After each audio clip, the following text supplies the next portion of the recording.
हमारे वेदों का सिद्धांत है, हमारे वेदों की पहली शिक्षा है सत्यम वद। वास्तव में जो व्यक्ति सत्य को अपने जीवन में धारण करता है उसके जीवन में सभी सद्गुण अपने आप आ जाते हैं और संसार के समस्त ऐश्वर्य की प्राप्ति उसको होती है और आध्यात्मिक कल्याण की भी प्राप्ति उसको हो जाती है।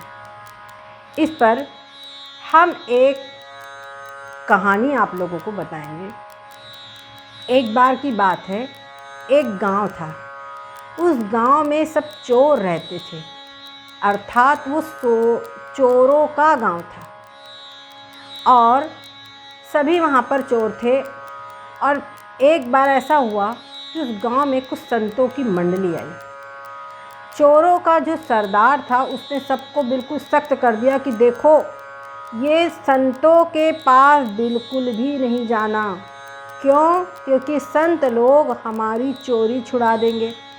अब जब चोरी छुड़ाएंगे तो फिर हम चोरी नहीं करेंगे तो खाएंगे क्या? हम तो भूखे मर जाएंगे। इसलिए कोई भी व्यक्ति इन संतों के पास में नहीं जाना। गांव के हर चोर ने कह दिया, जी हुजूर, जैसी आपकी आज्ञा। संतों की मंडली कुछ दिन वहाँ रुकी। वो लोग चोर लोग चुपचाप बिना कुछ बोले थोड़ा भोजन वहाँ पे रखाते, राशन, बस, और उसके बाद बोलना कुछ नहीं। उसके बाद में ऐसा मालूम चला कि आज संतों को जाना है। तो एक चोर को उन्होंने नियुक्त किया कि तुम जाके संतों का सामान बाहर तक पहुँचा के आ जाए। तो संतों का, लेकिन ध्यान रखना, उनसे कोई बात कुछ भी करे, कोई बात पे ध्यान मत देना, और चोरी छोड़ने को कहेंगे तो चोरी मत छोड़ना, ये बात ध्यान रखना। बोले ठीक, मान गया। वो संतों का सामान ले करके बाहर तक के पहुंचा के आ गया। संतों ने देखा और बोला कुछ नहीं रास्ते में। संतों ने समझ लिया कि इसको अगर हम कहेंगे चोरी नहीं करना है, कुछ बात मानेगा है नहीं। तो ने कहा देखो, संतों के मन में लेकिन विचार आया कि इसने हमारी इतनी सेवा की है तो हमको कुछ देना चाहिए, इसके कल्याण के लिए कुछ हमको इसको बताना चाहिए। तो उन्होंने चोर से कहा कि देखो, क्या तुम हमारी एक बात मानोगे? तो चोर ने कहा कि सब बात मानूंगा, लेकिन मेरे को चोरी छोड़ने को मत बोलना। मैंने कहा नहीं, तुम चोरी करो, हम चोरी के लिए तुमको बिल्कुल मना नहीं करेंगे, बस तुम हमको इतनी बात हमारी मान लो कि तुम कभी झूठ मत बोलना। तो उसने कहा ठीक है, मैं आपकी बात मान लेता हूँ, मैं वचन देता हूँ कि मैं कभी भी झूठ नहीं बोलूँगा। उसने वचन दे दिया और संत अपने स्थान को चले गए, ये अपने गांव को आ गया। अब बेचारा चोरी करने जब चले तो समस्या खड़ी हुई, बिना झूठ के चोरी कैसे? बिना झूठ के चोरी चल ही नहीं सकती, बड़ी समस्या खड़ी, क्या करे? पर संतों को वचन दिया हूँ तो संत का वचन का भी मेरे को पालन करना चाहिए, क्या करे? तो उसने विचार किया कोई लंबा हाथ मार लेता हूँ और फिर उसके बाद में चोरी छोड़ दूँगा, बैठे बैठे खाऊँगा। विचार हो गया उसमें। अब वो रात में चोरी करने के लिए निकला। संयोगवश उस राज्य का राजा भी वेश बदल करके इंक्वायरी करने के लिए निकला था।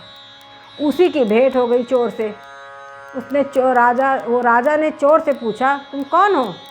चोर झूठ बोलना नहीं था, तो कहे मैं चोर हूँ।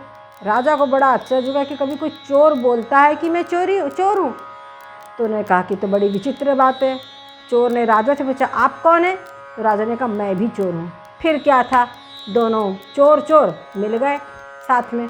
चोर ने कहा कि आज कोई लंबा हाथ मारना मैं चाहता हूँ। तो राजा ने कहा कि मेरे को राजमहल का एक एक चप्पा चप्पा मालूम है, तुम कहो तो चलो आज राजमहल में मैं तुम चोरी करवा दूँ, राजमहल के अंदर में आज चलेंगे? उसने कहा कि ठीक है, आज राजमहल के अंदर में हम चोरी करेंगे। अब राजा को तो सब मालूम ही था। अब वो जब गए, पूरा बिल्कुल खजाने पर उनको पहुंचा दिया। वहाँ पर राजा ने और चोर के साथ में 4 थैली मुहरों की निकाली और दोनों आ गए वापस।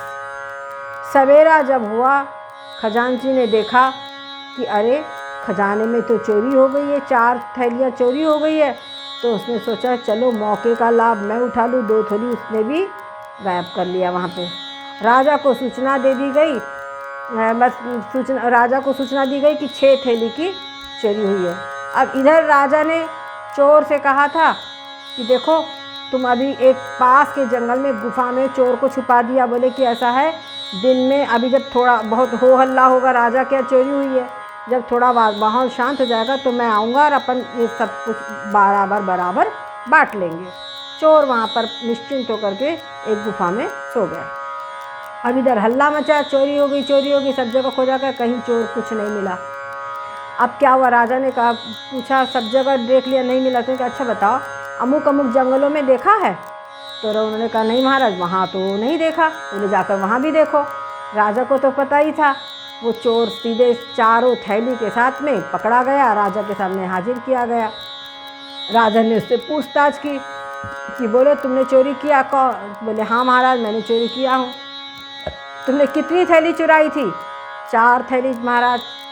राजा ने फिर उनसे पूछा कि बताओ कि तुम अकेले ही थे कि कोई और भी था तुम्हारे साथ में? तो उसने कहा कि महाराज गुस्ताखी माफ़ हो तो बताऊं, मेरे साथ में एक और भी था। तो महाराज बोले दूसरा कौन था? तो बोले महाराज दूसरे आप थे। अब क्या था, वहाँ के सेनापति हो गए बड़े उत्तेजित हुए कि राजा को चोर बताता है।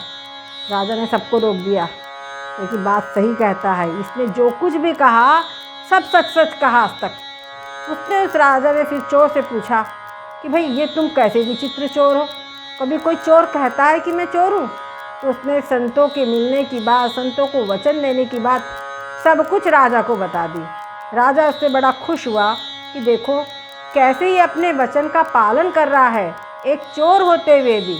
और उसने, राजा ने कहा कि तुमने जो है बहुत ही ईमानदारी वाला काम किया है, चोर होते हुए भी तुमने सत्य का पालन किया है, इसलिए आज से तुमको खजांची का पद दिया जाता है। और खजांची से कहा कि खजांची 2 थैली निकालो, वापस कहाँ गई? खजांची के घर की इंक्वायरी की गई, खजांची क्या 2 थैली निकल गई और खजांची चला गया जेल में और चोर बन गया खजांची। तो इस प्रकार से सत्य का पालन करने से एक चोर खजांची बन गया। एक चोर का जो नरकमय जीवन था वो बदल करके वैकुंठमय स्वर्गमय जीवन बन गया। तो हमको हमेशा जीवन में सबसे पहली बात तो सत्य का पालन करना चाहिए, और दूसरी बात संतों की बताई हुई बात का पूर्ण प्राणपण से पालन करना चाहिए।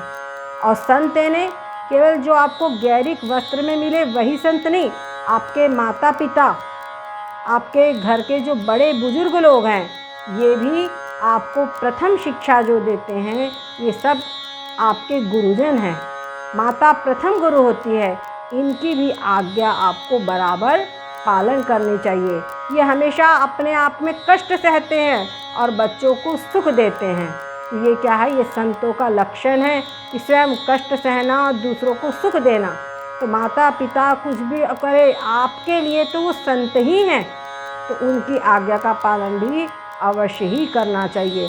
और फिर कोई गैरिक वस्त्र में, मतलब एक जो आदर्श संत अगर कोई हमको मिल जाए और उनकी बात का अगर हमने पालन किया, तब तो भव सिंधु से ही तर जाएगा। ठीक है, तो इतनी बात हम ध्यान रखें, अपने जीवन में हमेशा सत्य का पालन करें और सत्य के साथ साथ में मधुर बोले। सत्य भी कैसा हो? मधुर सत्य हमको बोलना चाहिए।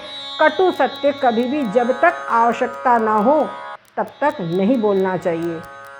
तो सत्यम वद सत्यम प्रियम वद, ये भी कहा गया है। तो इस बात को हमेशा अपने जीवन में धारण करें। सद्गुरुदेव भगवान की जय हो। ये कहानी हमारे नन्हे मुन्ने जो मित्रगण हैं, जिनको कहानी बड़ी प्रिय है, उनके लिए समर्पित है। सद्गुरुदेव भगवान की जय हो।